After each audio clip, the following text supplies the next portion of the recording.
remember being like, where's Chase? Like, why is he not, coming over on the bus? And I remember Hunter saying, good luck getting him to come right with that game on. And I looked up and we had like an SEC football game on. And I was like, okay, I can fix that. And I'm not kidding, 30 seconds later, he was on our bus. So when you wrote Talking God, Amen, which Chase Rice cut, Florida Georgia Line featured on it, big song. Did that go number one? Or no? Yeah, it did. Yeah. Mm-hmm. Was there any talk about cutting that song for yourself? Or because Chase was a writer on it, did he have to cut the song?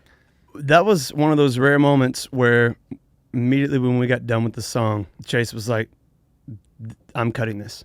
And then you go, fuck. No, I was very excited. Really? Yeah, because that was the last day of that tour. And it was the last write we were going to have for, that tour, obviously. And who knew how long it'd be till we wrote again.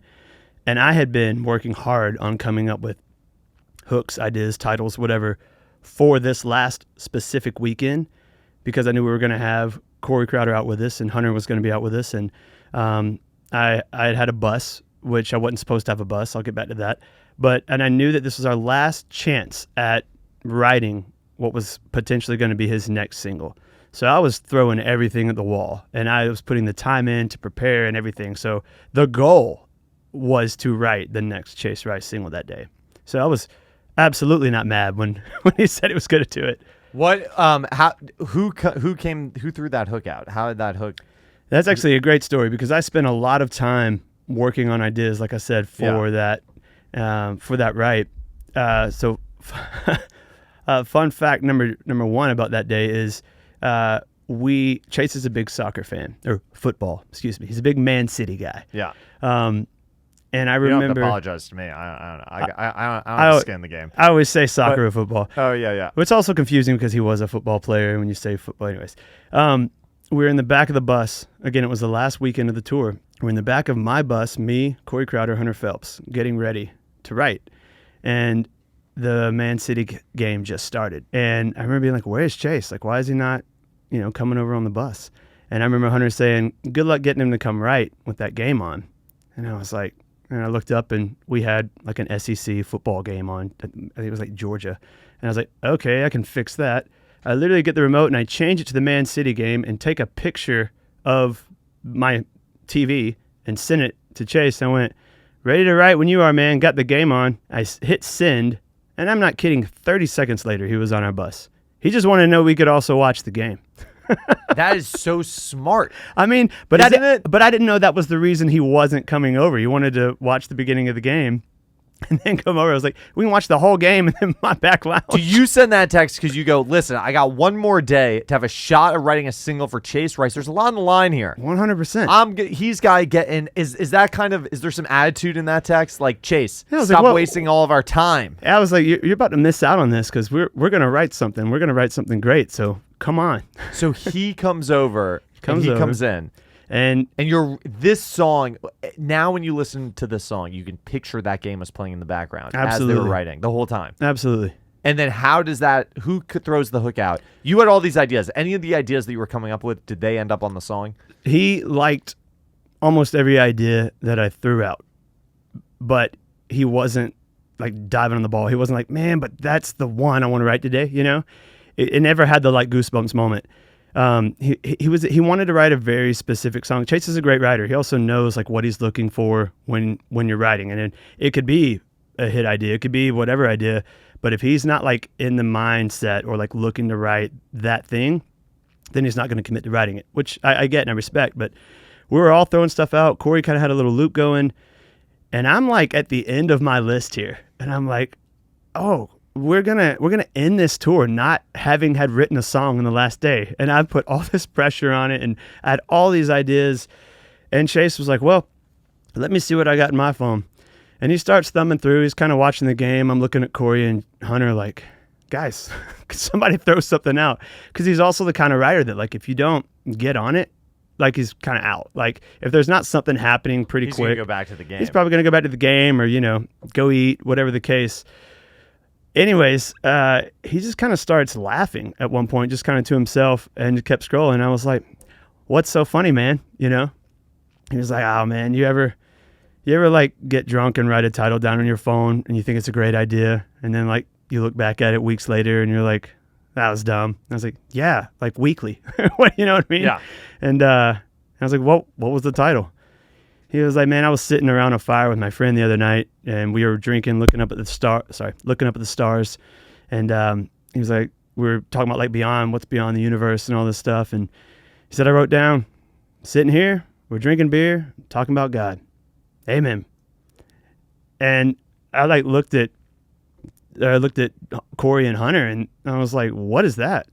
And Chase was like, I don't know, funny, right? And he kept scrolling. I was like, yeah, funny, but like also like go back to that. He's like, well, I just said sitting here drinking beer, talking about God. Amen. And Corey, the loop was going. Corey just kind of hummed the beginning, sitting here drinking beer. I was like, what? Yes, that's what we're doing, right? Do you think that hook would have gone unnoticed if you hadn't pointed out? Were you the first one to point out and say, that's well, hold on. Yeah, well, I was just like, what are you laughing at? And that's when he said it. And I was like, yeah, no, that's great. Why is that a great hook? Because it's just kind of it's kind of polarizing because it has. I'm gonna say it's polarizing, but it kind of stops you because you go. It says beer, it says God, it says amen. It's like three things you don't really hear a lot together, and I don't know. It's not that I think it's genius. It's just like it's different. You know what I mean? And in the way I think the way that it fit, like that title, the way it fit, and saying over the track we had, and just. I don't know, the timing and everything of it just kind of felt like it was very relatable. It's kind of got this thing to it. It's a very specific, like detailed lyric. Firewood crackle in the fall air. Like it's like a very detailed lyric over like a fun kind of life song. It's got God in there. It's got beer. It's got all the country elements. So I just think we tried to craft what we felt like was what was needed to be a servant to the song, you know, and serve the purpose of what we felt like it was being asked to be written. At what point did FGL get on the track? So this is what's funny. This is fun fact number 2 about this. This is why. And then we gotta get to the bus. How you got the bus? Oh yeah, that's fun fact number 3. I'm tracking. This is good. True story. When we got done writing that song, we immediately started demoing it in the back of the bus, and when we got done, Chase sang the vocal, and then we realized we wanted to do gang vocals on the last chorus. So get a mic, set it in the center of the bus. Corey cranks it up, and we all 4 of us, sing gang vocals on the last chorus. Well, while we were singing those gang vocals, Chase gets his phone and does a selfie-styled kind of video, if you will, and just posted it on Instagram. And it just said something like, wrote a smash with the boys today before the show, kind of thing. He throws it up on his story, and we do one more take of gang vocals, and he walks off to eat lunch. And then Hunter leaves. So it's just me and Corey sitting there. Chase comes back before Chase left. BK from FGL, BK hit him back on his DMs because he had just posted on a story and said, sounds like a hit to me, brother. And then Chase left for lunch. And then Hunter left. And I was like, man, how cool would it be, a full circle moment, if FGL was on this song with Chase, because obviously he wrote Cruise. And Corey was like, oh man, that'd be awesome. And that was it. I was just kind of like, you know, it's like a daydream thought of like, it'd be dope if this was his single and FGL was on it, you know? That was it though. Like that was like a year before it even like, the possibility of that happening was even a thing. So, fast forward, you know, during pandemic, because that was that was December, right before the world shut down. So world shuts down in March. This is 4 months before. World shuts down, and you know, they're working on his next single. And then I remember I was at my manager's office at the time. Nobody was in the building. I would go up there by myself during pandemic because literally nobody was in the building, and I would just work on stuff to get out of the house, you know.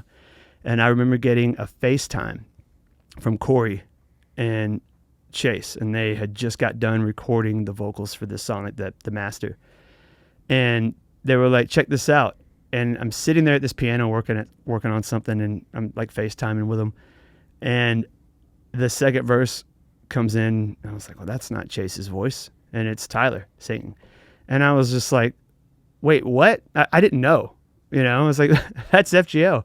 And that was a really cool moment. I'll never forget it. And I hung up that phone call, and I called my business manager to tell her that we're going to be okay, because the bus story I was going to tell you ties into that. Because I was told I should not take a bus out on that trip, because as an opener, you're not making enough money. So expensive, yeah. You're not making enough money to have a bus. I was losing money having a bus out. But I knew if I had a bus out, I could have Corey out to set up a studio in our back lounge, and Chase would want to come write on the bus. Not on his. We're not set up in the green room. I knew that he would want to do that. And it just made all the sense. I was like, you know what? This is an investment. I'm doing it. So I was told not to do it, and I was going to lose money. I was like, fine, I'll take the L. It's not going to happen if we don't. Fast forward a year, when I was sitting there at that piano, I called my business manager, and I said, hey, that day, that weekend of those 2 shows, you told me not to take a bus. I just got the next single for Chase, and it's going to be featuring FGL. And I think that investment's going to pay off from that.